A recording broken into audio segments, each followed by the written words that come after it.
Julian Vance believed the world was built on a simple principle: acquisition. He acquired companies, assets, and influence with the same dispassionate hunger. His penthouse apartment, a glass and marble mausoleum suspended 50 stories above the city, was the ultimate trophy of this philosophy.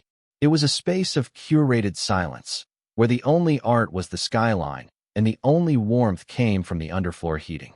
The vast, cavernous living space was sterile, reflecting the emotional emptiness that had settled into the foundations of his marriage like a deep, untreatable crack. He was a king on a throne of chrome and leather, the master of a silent, gilded cage. His wife, Elena, was, in his mind, another such acquisition. Beautiful, quiet, and from a family with an impeccable, if faded, lineage. She was the perfect accessory, the soft counterpart to his sharp, corporate edge. Now pregnant with his heir, she had fulfilled her primary function. He saw her moving through their home like a ghost, her presence a soft, unobtrusive whisper against the hard surfaces of his life. He barely noticed the small, secret world she cultivated on the rooftop terrace. A vibrant, chaotic garden of herbs and wildflowers that was a rebellion in miniature, a patch of life in their sterile sky. The brewing storm arrived not with a thunderclap, but with the subtle, insidious scent of another woman's perfume. It was a sharp, aggressive fragrance, clinging to the cashmere of his overcoats, a stark contrast to the gentle lavender and rose that Elena favored. The late nights became more frequent, justified with the thin, brittle excuse of closing a deal. His answers to her soft inquiries grew shorter, more dismissive. He would look at her, his eyes scanning over her swelling belly as if it were a line item on a balance sheet, his mind clearly 1,000 miles away, in another room, with another person. He was a corporate gladiator, and his home had become just another arena where he practiced his dominance, his condescension a finely honed weapon. The discovery came, as it so often does, through a moment of digital carelessness. Julian, a man who preached obsession with security and control, had left his laptop open on the monolithic marble island in the kitchen. A series of emails was visible, a chain between him and his chief operating officer, Marcus Thorne. Elena's hand, reaching for a glass of water, froze. Her eyes scanned the text. The name Kira appeared first, confirming the source of the alien perfume. Kira was his young, ambitious marketing protege. But the sickening lurch in her stomach intensified as she read on. It wasn't just about an affair. It was about a building. The Orion Building, a historic Art Deco landmark downtown, a place of deep, almost sacred significance to her. It was the masterwork of her grandfather, the architect who had inspired her own passion, a career she had quietly set aside to become Mr. Julian Vance's wife. The emails laid out Julian's plan in cold, brutal detail. Acquire the Orion, gut it, and demolish its iconic facade to erect a soulless glass and steel monstrosity he intended to name Vance Tower. One email from Julian to Marcus was the final, devastating blow. Elena might get sentimental about the old brick pile. Her grandfather's thing. We'll manage her. Kira's PR plan will smooth it all over manage her. As if she were a problematic asset, a minor logistical hurdle in his relentless march of acquisition. The betrayal was a complex, horrific knot of infidelity, disrespect, and the planned destruction of her family's legacy. In the sterile silence of her gilded cage, something within Elena finally, irrevocably, shattered. She retreated to her rooftop garden, the one place in their shared world that was truly hers. The cold glass of the penthouse doors felt like the bars of a prison at her back. Below, the city sprawled, a universe of lights Julian believed he was conquering. Grief was a physical weight, pressing down on her chest, stealing the air from her lungs. She placed a hand on her belly, feeling the faint, fluttering kick of the life within her. A future unfurled in her mind, the cliché victim, the weeping, cast-aside wife. A wave of nausea, unrelated to her pregnancy, rose in her throat. She rejected it. This child, her child, would not be born into a legacy of sorrow and submission. They deserved a mother forged of strength, not a ghost haunted by betrayal. The sorrow did not simply fade. It was burned away by a pure, clarifying anger. It was a cold, hard resolve that settled deep in her bones, a feeling so potent it was almost intoxicating. The casual cruelty of his words, "manage her," echoed in her mind, not as an insult, but as a declaration of war. He hadn't just cheated on her.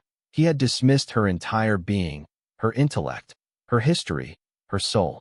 The steel in her spine, a quiet inheritance from a long line of creators and builders, men and women who shaped stone and steel with their hands and minds, began to glow with a white-hot fury. He had mistaken her quietness for weakness. He had mistaken her grace for emptiness. He was about to learn the difference. The plan began to form, not as a desperate scramble for revenge, but as a meticulously designed architectural blueprint. The stage for his downfall would be one of his own making. In 2 weeks, Julian was hosting the Vance Industries annual gala, a lavish affair where he intended to announce his triumphant acquisition of the Orion building and unveil his phallic, glittering vision for the Vance Tower. It was to be his coronation. Elena decided it would be his execution. She opened her closet, pushing past the muted, tasteful beige and gray fabrics Julian preferred. Her hand settled on a garment bag at the very back. Inside was a dress of deep, shimmering emerald green, the color of new life, of jealousy, of poison. It was a couturier's masterpiece she had bought on a whim long ago, a dress that screamed for attention. She would wear it as her armor. He was about to celebrate the destruction of her grandfather's legacy. She would use the occasion to detonate his. The gala was held in the Grand Hall of the city's Contemporary Art Museum, a vast white space Julian had rented to serve as a blank canvas for his own monumental ego. The air hummed with the quiet chatter of the city's most powerful players, bankers, tech moguls, politicians. They were all there, moths drawn to the incandescent flame of Julian's success. He stood on a low stage at the far end of the hall, bathed in a single, theatrical spotlight, a microphone in his hand. He was in his arena, at the very peak of his power, soaking in the adulation. Standing just to the side of the stage, glowing with a proprietary smugness, was Kira, the catalyst, looking every bit the victor. Then, the great oak doors at the entrance swung silently open. A ripple of motion, a sudden hush, spread through the crowd like a shockwave. Elena entered. She was not a ghost. She was a vision. The emerald dress clung to her, a stark, living jewel against the gallery's sterile white walls. Her pregnancy was not a vulnerability, but a statement of regal, creative power. She did not hurry. Her walk was a procession, each step deliberate, regal, purposeful. The power dynamic in the room didn't just shift, it fractured. Every eye left Julian, frozen on the stage, and fixed upon the magnificent, avenging queen approaching her traitor. She walked directly toward the stage, her path clearing before her as if by royal decree. She didn't look at Julian, not yet. She took a microphone from a nearby stand. The silence in the cavernous hall was now absolute, roaring. Her voice, when she spoke, was not loud, but it carried an impossible weight of authority. "A beautiful speech, Julian," she began, her tone calm, almost conversational. "A monument to your ego." Truly breathtaking, he stared, his face a mask of confusion and burgeoning panic. "But you seem to have forgotten a few key details in your presentation." She turned her gaze to the assembled elite. "He speaks of building a new legacy, a noble goal, but he plans to do it by bulldozing an old 1 inch." She let the words hang in the air. "I'm speaking, of course, of the Orion building. My grandfather's building." A gasp went through the room. She began to dismantle him, not with emotion, but with cold, irrefutable facts. "I know about the plan. I know about the emails from August 10th. I know about the phrase 'manage her.' And I know," she added, her eyes finally locking onto Kira, who had gone pale, "about the part you were meant to play in all of it." Julian finally found his voice, a strangled, furious whisper. "Elena, what are you doing?" But she ignored him. This was her stage now. "You see, Julian," she said, her voice dropping to a conspiratorial calm. "You have always underestimated me. You saw an accessory, a placeholder. You never bothered to learn about my history, my work." She gestured to the massive screen behind him, which still displayed a shimmering, absurdly tall rendering of the Vance Tower. "You seem to have forgotten my background. Or perhaps," she added with a humorless smile, "you simply never thought it was important." The screen behind Julian flickered. The Vance Tower vanished. In its place, a new presentation loaded, a sleek, elegant design. It was a breathtaking, fully realized architectural plan to restore and repurpose the Orion building. It was innovative, environmentally sound, and deeply respectful of the original structure. It was, in a word, brilliant. Her work. And then, the final, devastating slide appeared, the words stark and clear against the white background. The Orion Restoration Project. Approved and fully funded by the Atherton Trust. Atherton. Her maiden name. A low murmur erupted into a roar of shock. In his arrogance, he had never once inquired about the substance of her family's trust. He had celebrated a victory that was never his, a deal she had quietly and legally usurped weeks ago, outbidding him with the very resources he had never thought to ask if she possessed. She placed the microphone back in its stand with a quiet click that sounded like a gunshot in the stunned silence. Without another glance at the shattered, gaping man on the stage, or the horrified faces of the city's elite, she turned. Head held high, a queen who had just laid waste to a usurper's kingdom, she walked back towards the great oak doors. He was reframed in the public consciousness, no longer a titan to be feared, but a fool to be pitted, a villain who had been spectacularly undone. The public humiliation was the first tremor of a catastrophic earthquake. The crucial merger he had been orchestrating for months, the linchpin of his 5-year growth strategy, was suddenly in jeopardy. The other company's board, spooked by the scandal and the display of profound misjudgment, invoked a character and reputation clause in their preliminary agreement. The deal was off. The news hit the market like a meteor. Vance Technologies stock, the bedrock of Julian's wealth and power, went into freefall. In less than 48 hours, billions of dollars in value were wiped out. The empire he had built with such ruthless precision began to crumble. This was the moment the Viper chose to strike. Marcus Thorne, his COO, his friend, the man with whom he had shared his most secret ambitions, called for an emergency board meeting. Feigning grave concern, Marcus painted a picture of a CEO whose personal life had rendered him unstable, whose judgment was catastrophically clouded. He presented the failed merger not as a consequence of the scandal, but as proof of Julian's deteriorating leadership. Kara, the discarded mistress, was his star witness, providing fabricated emails and twisted accounts of Julian's erratic behavior, eager to save her own skin by burying him. It was a swift, brutal, and perfectly executed corporate coup. The board, panicked by the financial hemorrhaging, voted unanimously. Julian Vance was removed as CEO of the company he had founded. Marcus Thorne was appointed his successor. Julian returned to the penthouse. The keycard still worked, a final, minor cruelty. The space that had once felt like a declaration of his power now felt like his tomb. The minimalist furniture, the cold marble floors, the panoramic view of a city that no longer felt like his. It was all just expensive, meaningless junk. He was utterly alone. Stripped of his title, his reputation, his wealth, his mistress, and his wife, there was nothing left to shield him from the hollow man he had become. The king was in exile, a prisoner in the very castle he had built to celebrate his reign. Elena did not retreat to a country estate or a lavish hotel. She went to her sister Clara's apartment. It was a space that was the complete antithesis of the penthouse, warm, a little cluttered, smelling of old books and freshly brewed coffee. It was a safe harbor, a place of lived-in authenticity. Clara, a sharp, pragmatic lawyer, didn't offer platitudes. She offered soup, a comfortable sofa, and a fierce, unwavering loyalty that felt more valuable than all the billions Julian had just lost. Here, surrounded by her sister's strength, Elena could finally breathe. Her secret weapon had already been deployed. It wasn't a hidden skill she had to learn. It was a part of her identity she had allowed to become dormant. Her architectural genius, her profound understanding of urban planning, and the quiet, substantial power of the Atherton Trust, old money that Julian, in his new money arrogance, had dismissed as irrelevant. He had been so focused on the empire he was building that he never bothered to inspect the foundations of the one his wife already stood upon. She did not waste time plotting further revenge. She began to build. She threw herself into the Orion Restoration Project, her mind alive with purpose. Her vision wasn't just to save a building, but to create a community, blending historic preservation with cutting-edge sustainable design. The project, once a secret act of defiance, became a celebrated public endeavor. News outlets that had recently chronicled her husband's downfall now lauded her as a visionary.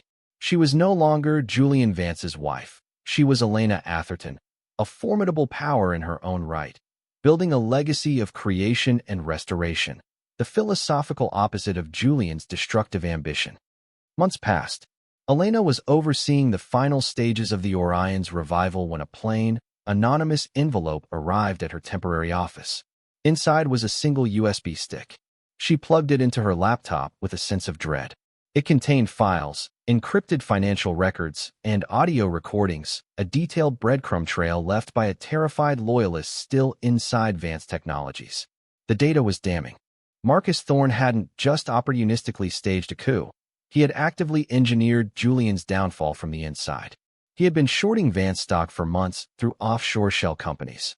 He had deliberately leaked sensitive information to the merger partners to ensure the deal would collapse. Kira hadn't been a co-conspirator. She had been a pawn, a honey trap set by Marcus to distract and discredit Julian. Elena stared at the screen, the entire narrative shifting in her mind. Julian was still the man who had betrayed her, but he was also the victim of a far deeper, more cynical betrayal. The legacy of Vance Technologies, for all its flaws, was still part of her unborn child's story. She could not, would not, let it be consumed by a thief like Marcus. She contacted Julian. He agreed to meet at a small, neutral cafe, a place so unlike the power lunch restaurants he once frequented. The man who sat opposite her was a ghost of his former self. The arrogance was gone, replaced by a haunted, hollowed-out stillness. He was gaunt, his expensive suit hanging loosely on his frame. Silently, she passed the USB stick across the table. "I'm not doing this to save you, Julian," she said, her voice even and firm. "I'm doing this to save my child's inheritance from the man who stole it from both of you." He looked at her, his eyes filled with a broken, desperate gratitude. A fragile, purely transactional alliance was formed. Their war room was the library in the half-finished Orion building, a space dedicated to knowledge and history. It was her turf. They worked for weeks, her strategic mind and mastery of data paired with his intimate, intricate knowledge of the company's inner workings. The final showdown was the annual shareholder meeting. Marcus Thorne was on the stage, smug and confident, reporting record profits skimmed from his own treachery. Then, a surprise motion from the floor allowed a new speaker. Julian walked to the podium, not as a king, but as a penitent. He spoke briefly, admitting his own moral and professional failures with a raw, shocking honesty. Then he ceded the floor to the chair of the Atherton Trust. Elena took the stage. Poised, powerful, and visibly pregnant, she commanded the room. She didn't use rhetoric, she used evidence. On the large screen behind her, she displayed the cold, irrefutable proof from the USB stick, the offshore accounts, the timelines of the stock trades that perfectly coincided with the sabotaged merger talks, the audio recordings of Marcus boasting of his plan. It was a masterclass in corporate warfare, a methodical, undeniable evisceration. Marcus Thorne's face went from smug to ashen to utterly defeated. He was ruined. The board, horrified and facing massive lawsuits, acted immediately. Julian Vance was reinstated as CEO. But this time, there was a condition, insisted upon by the Atherton Trust and a coalition of shareholders now fiercely loyal to Elena. A new position was created, one with ultimate oversight and authority, chair of the board. That position was offered and accepted by Elena Atherton Vance. In front of the entire financial world, the power dynamic was officially and permanently inverted. She was now his boss. 2 months later, Elena gave birth to a daughter. Julian was in the delivery room, but his presence was different. The domineering tycoon was gone, replaced by a quiet, terrified, and deeply supportive man. When the nurse handed him his daughter, he looked at the tiny, perfect child and then at Elena, his eyes filled not with a sense of ownership, but with a profound, painful, and overwhelming awe. The birth was a symbol, the death of their old, toxic marriage, and the birth of a fragile, uncertain potential. A year passed. They had not reconciled. Reconciliation was an impossible dream. Instead, they had found a new, quiet equilibrium. Elena and their daughter, whom she named Lyra, lived in a stunning apartment on the top floor of the restored Orion building. Julian had sold the cold, empty penthouse and now lived in a smaller, more modest house in a quiet neighborhood. His visits were not as a husband, but as a father. He would arrive, not with grand gestures, but with bags of groceries. He learned to fix a leaky faucet, to assemble a crib, to simply be present. The silence between them was no longer accusatory or hostile. It was a comfortable space of shared history and a shared love for their child. One evening, as he watched Elena on the floor, patiently showing Lyra how to stack wooden blocks, he finally found the words he had been searching for a year. "I spent my whole life building an empire of glass and steel, Elena," he said, his voice soft. "It was all hollow. It meant nothing. You built something real. Here." With her, he looked down at his hands, once instruments of power, now just a father's hands. "I know I don't deserve it. I don't expect you to ever forgive me. I just hope, one day, I can earn your respect again, not as a husband, but as a partner." As her father, Elena looked at him, truly looked at him, for the first time in a long time, and saw not the ghost of the man who had betrayed her, but the faint, hopeful outline of the man he was trying to become. In the end, this was a story about the true nature of power. Julian Vance believed power was about control, acquisition, and the imposition of one's will upon the world. He built an empire on this belief, only to see it crumble to dust because it was hollow at its core. Elena Atherton discovered that true power isn't about control, but about creation. It's the quiet, formidable strength it takes to build something of value, to restore what is broken, and to protect what is precious. Redemption, Julian learned, is not about getting back what you lost. It is about having the courage to build something new and better from the ruins of who you once were, one humble, honest block at a time.